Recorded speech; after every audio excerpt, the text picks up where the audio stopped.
name is Ira Grupper. I live in Louisville, Kentucky. How do you spell your name, sir? Iragrupper.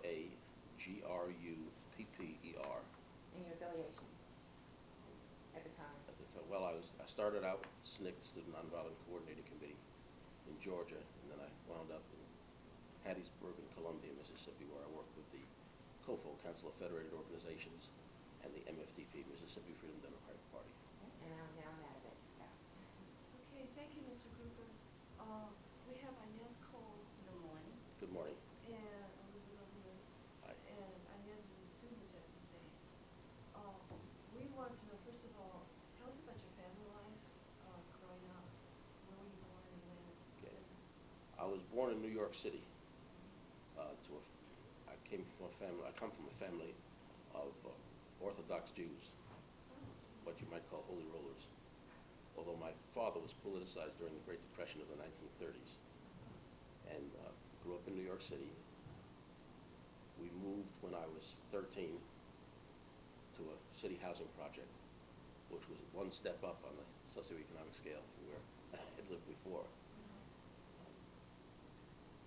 My involvement in progressive activities and civil rights began when I became politicized around the age of 13 or so.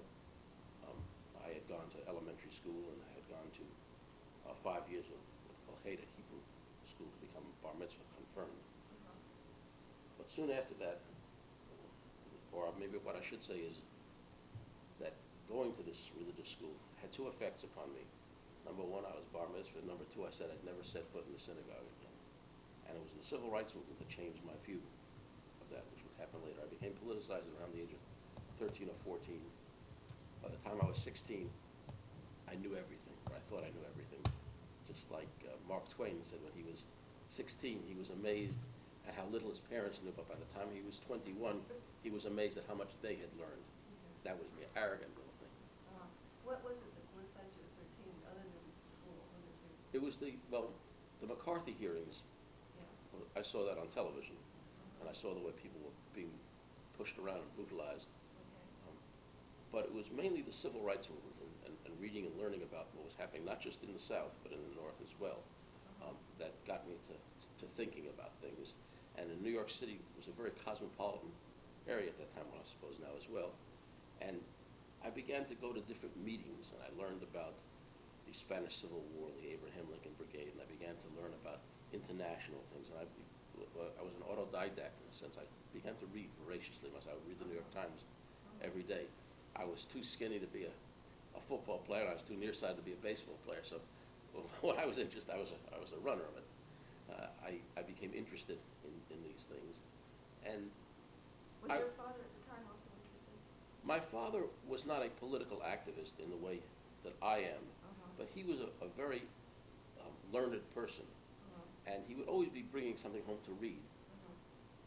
But to answer your question more specifically, when I was 15 or 16, I'm forgetting years now. I remember incidents. I can't tell you what I ate for breakfast this morning. I remember what happened at 15. Yeah. Daddy came home from work and said some students in Greensboro, North Carolina, were sitting in an F.W. Woolworth's lunch counter to protest the segregated nature of public accommodations. And the following day, he and some neighbors were going to go picket the local Woolworths. Would I want to come? Wow. And I was sort of blown away. Yeah. And I said yes, but I was very reluctant to go for different reasons. I'm very nearsighted, I have disability, and I always want to be like everybody else. I didn't want to stand out, number one. And number two, kids always like to be like other kids. I didn't want to do something different, cut school, and then have my friends ask me why was I out of school. But I did it, and I was so proud of my daddy for doing it, and I was proud of myself, if I may say that without sounding immodest, for doing it, that was sort of a, I don't know if the word is epiphany, but it was a changing point. It was a height in my consciousness, and from then on I became active. Okay. And did you finish high school? I finished high school, yes. My original intent was to go to college, get a bachelor's or a master's and a PhD in 17th century English literature. Okay. But because my mama said, the key to success was to move out of the projects and to make something of yourself. Education is the key. I wish she were alive today. I could tell her that was only partly correct, but not totally correct. Because she, in essence, wanted me to forget who I was. Can't do that. There's nothing wrong with living a project. There's something wrong with society for creating the projects. But the civil rights movement in New York swept me away. And I don't have any college. I just started a semester more, and it didn't mean anything to me. And I became very active in New York City. In fact, the first arrest that I've ever had was in New York City for helping to organize a school boycott. But and nor was I one of the northern white kids who felt that there was a problem in the South but not in the North or the West.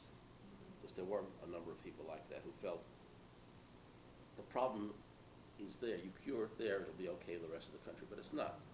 It was pandemic. It permeated the entire country. Nonetheless, or that notwithstanding, the fact was that the major struggle was in the South and in the Deep South. And so I first went south with SNCC, the Student Nonviolent Coordinating Committee in Georgia, and then moved to Hattiesburg, Mississippi, where I worked with COFO, the Council of Federated Organizations, a coalition of all the civil rights groups at that time, CORE, SNCC, an AACP, Delta Ministry of the National Council of Churches, and I think a few local groups as well. And then moved to, later on, to Columbia, Mississippi, Marion County, 36 miles west of Hattiesburg, where I spent most of my time, a couple of years there. And changed my life. What were you doing when you came there first?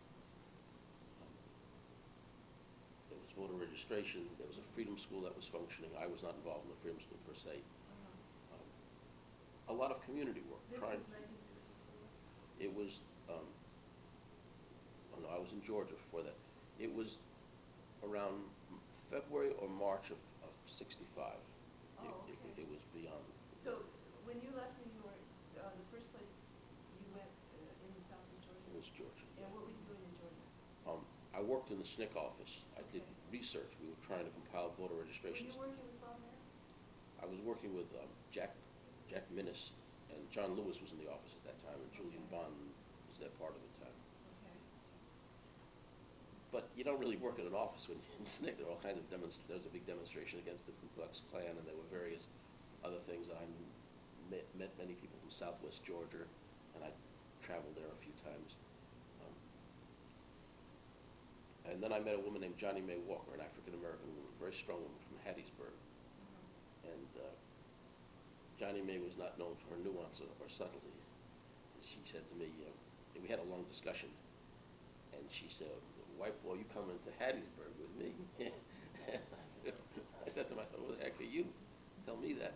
But sure enough, I wound up in Hattiesburg, where I did the things that you. I was arrested in, again, years of hard, June of 65, in the Fairgrounds Motel incident.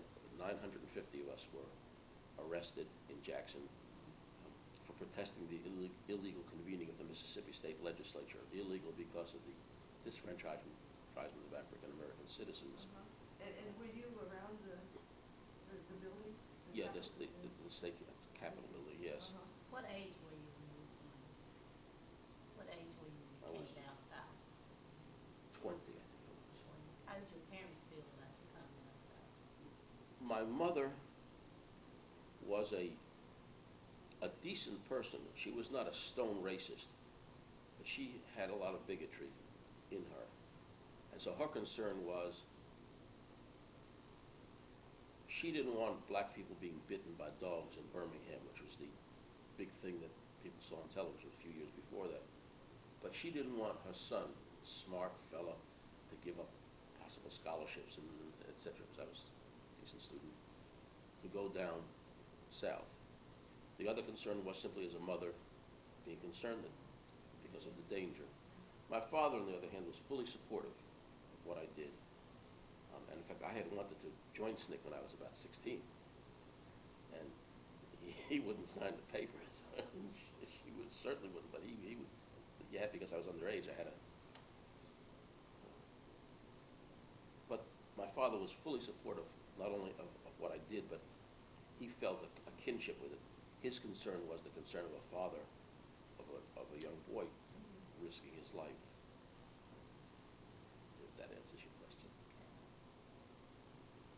When you were arrested, you were 960 people they arrested at once? Well, as I recall now, and some of this was told to me because when you're involved in an arrest, it's not like you look around and take a demographic study. Yeah. There were 3 waves of arrests. I was in the first wave, and we were taking these big trucks. They were semis, except there were no sides on the semis. It was like a flatbed, and instead of sides, they had mesh wire. So Oh, really? it was a prison truck on wheels, is what it was. There may have been other vehicles as well, but I didn't see those. I saw this one. So they brought these trucks right into downtown Jackson? Um, I don't. The answer is probably yes, because we didn't go very far from the Capitol before they put us on these trucks. But they must have had an incredible amount of police. Were they on horses and everything, or what? There may have been police on horses. I don't. The ones who arrested me were on foot. On foot? Yes. Okay. And they were individually arresting people? they were pushing people and Yeah. shoving people, and I was just swept up Okay. in that mass conflagration, shall we say. I don't remember the particularities of how they busted people, but I know that I was put in the truck. Were they wearing guns, and did they have those sticks? They had batons and they had guns, yes. Okay. And this was a very important incident occurred in the jail, which I would think maybe people would profit from. I want to say prefatory, though, I was a small part of the movement. I was a foot soldier. Maybe it's like saying you were a foot soldier in Thermopylae in Sparta. It was an important part. I'm proud of what I did. But there are people like Chuck McDew and Lawrence Guillotte and Fannie Lou Hamer. These were the leaders, and I respect them and I honor them for that. Mine was a small part. I'm proud of what I did, but I would be lying if I acceded to an interview and tried to overblow my importance. This is not false modesty. Okay, but getting back to the incident, when we arrived at the fairgrounds, there were 2 compound buildings, as I recall. One of them was where we were booked, where they ask you for the color of your hair and eyes and height and weight and the like. Did you And get fingerprints? I don't think so, Laura. I don't remember. Okay. I don't remember. We were, and I should say that these buildings were where they had kept cattle, literally, not figurative, literally, there were cattle there. Right. And they had moved, I didn't see the cattle, but they had moved the cattle, Right. hosed the thing down, and that was my home for 2 weeks or however it was before we Really? were bailed out, yes. How many of you all was in there together? Well, they separated the men from the women, and I didn't see my jail sisters until we got out of jail. 2 weeks or 10 days, however long it was. I've been in jail for a few times. I don't remember how long that time. And after we were booked, we had to proceed through a cordon of Mississippi State Highway patrolmen to go from this one building to the second building. In the course of wanting to get us to move faster, they started to jab us with their batons. And a baton is a long nightstick with a heavy weight at the end. I don't know whether there's lead in it or whatever, but it's... And then they started to swing, and this one big cop, must have been 20 feet tall, it seemed to me, because I was a skinny white kid. I'm not skinny anymore, but I was then, believe me. He swung his baton and hit me in the small of my back, and I reared back in pain, whereupon I got hit again. The next thing I remember, I was in the second building. So I'm surmising that I was knocked unconscious and somebody carried me or dragged me to the next one, but I don't know that for sure. There were additional beatings inside the jail for protesting the cops segregating us, black civil rights prisoners on one side of this building and the white civil rights workers on the other side of the building. When it came time to, and actually I opposed the demonstration inside the jail, because once you're captive of the man, and there's no pressure around. They can do whatever the heck they want to do to you. I thought it was, frankly, not the most responsible thing, but be that as it may. uh, when it came time to eat, I suppose as a form of control and humiliation, the police, our guards, and I don't think they were state highway patrol, they may have been regular guards, I don't remember that. They made the white prisoners line up first to get their food. And they knew that we didn't want to do it, and they knew that the black prisoners didn't want us to do it either. And so we got our meal. It was 2 stale pieces of white bread with a piece of stale bologna in between. Don't even think about mayo. There's nothing in it. And a paper cup of milk, or rather water, tepid water with a little milk powder. But I'm telling you this for a reason. Each white guy, when he got his portion of food, he proceeded to the white side of the compound building, sat down on the floor cross-legged, put his cup on the floor, sandwich on top of the cup, and folded his hands like this, folded his arms. No one ate and no one drank. No one talked, as I recall. After each of the white male civil rights prisoners went online and got his portion of food, it was the turn of our African American brothers to eat. And they lined up and got the same stuff. They sat on the other side and got their food. Got their place on the cement floor, put the sandwich on atop the cup on the floor, sat arms like this. After the last prisoner received his food, after the last black guy got his portion, all of us prisoners, black and white together, and without prearrangement, picked up our bread and broke bread as one. And I've never forgotten that. And I get choked up still talking. I'm not a Catholic. If I were a Catholic, I would have thought of Holy Communion at that time. And that's what the Civil Rights Movement has meant to me all these years. We're gonna take a little break now. It's hard to remember that. Yeah. Oh, I was so sorry. That's incredible. Okay. Oh, I've told that story. I've told it to some kids. yeah. No. Moving. Would you like some water? I'm okay, thank you. I mean, just to watch the documentary of the civil rights movement, it was very moving. See what you all went through, all that high pressure water and dogs and beating.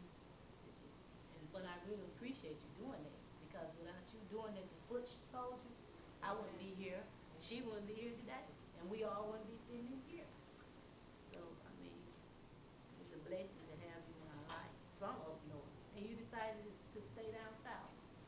Yeah, well, I was in Mississippi a few years, and then I moved back to New York for a while and worked as a union organizer, and I did a whole bunch of things, and met a woman. We moved to Louisville, Kentucky to work for a civil rights group.